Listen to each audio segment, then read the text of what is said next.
Je laisse la parole maintenant à Diane Le Seigneur. Messieurs Masson et Monsieur Coquelet, je vous en veux terriblement à tous les deux. Je vous en veux terriblement à tous les deux à vous entendre comme ça, parce qu'à force d'agiter des chiffons rouges, parce que c'est clairement ce qui a été fait depuis ce début de dossier, on arrive effectivement, des fois, à des problèmes embêtants. Si vous avez une partie des élèves de ces communes qui ont été s'inscrire dans le privé, on vous le doit. Et je ne vous dis pas merci. Parce que lorsque nous avons travaillé sur les dossiers, et vous y étiez aux réunions, et que nous avons avancé les différentes théories, des possibilités, nous n'en étions encore qu'aux possibilités, vous étiez déjà en train d'afficher les chiffons rouges en « ça va être un scandale, ça va être une catastrophe ». Effectivement, à vouloir faire peur aux populations, voilà ce qui s'y passe.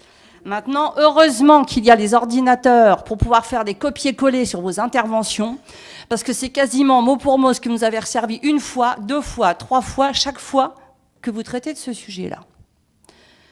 Sauf qu'effectivement, il y a une procédure. J'ai parlé pour Monsieur Masson au niveau des ordinateurs, pas vous, Monsieur Coquelet, parce que vous, c'est par écrit à la main sur le petit carnet, j'ai vu. Maintenant, par rapport aux choses que vous avancez, Monsieur Coquelet, justement, c'est ce que j'ai dit, c'est pas vous que je dis, c'est à Monsieur Masson que je l'ai dit. Monsieur Coquelet, vous avancez des hypothèses, et on est dans le format empirique. Au niveau du PN en rue 2, on en reparlera quand tout sera acté. Pour l'instant, qui pourrait nous dire combien il y aura de personnes qui arriveront en population sur ce sujet-là? Personne, puisque le PN en rue 2 n'est pas acté. Deuxièmement, si on prend les chiffres que vous avez pris des nouvelles constructions PLUI, et je vais me baser sur les vôtres, pas les théoriques des 900, mais des 600, avec le côté raisonnable qu'on vous connaît, que je vois lorsque nous sommes dans des CA au niveau du logement social, par exemple, il suffit juste de faire un calcul. Par rapport au nombre d'enfants que ça amène, c'est maximum 10%, ça fait 60. Donc on est loin de l'explosion dont on parle. Là, je ne suis même pas dans l'appréciation, je suis juste dans les mathématiques, c'est les chiffres qu'on y applique.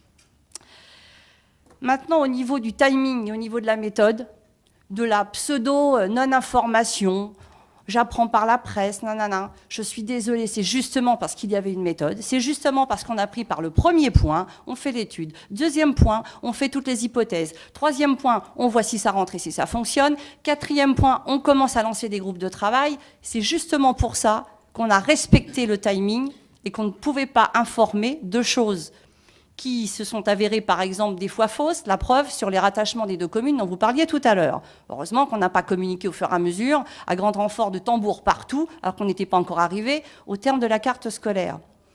Et en plus, je finirai par rajouter quelque chose. Il faudrait quand même que vous rapprochiez de certains de vos collègues quand vous parlez au terme de collègues, justement. Il y a quand même, justement, en plus des professeurs, par exemple de Pablo, qui sont partis ailleurs, qui sont d'anciens professeurs de Pablo, qui vont en plus faire partie avec nous de commissions pour nous aider à préparer et à faire tout l'accompagnement parce qu'ils ont compris qu'il fallait le faire, parce qu'ils sont OK et qu'ils sont positifs. Heureusement qu'il y en a quand même un petit peu dans la profession parce que sinon, ça serait un petit peu saoulant.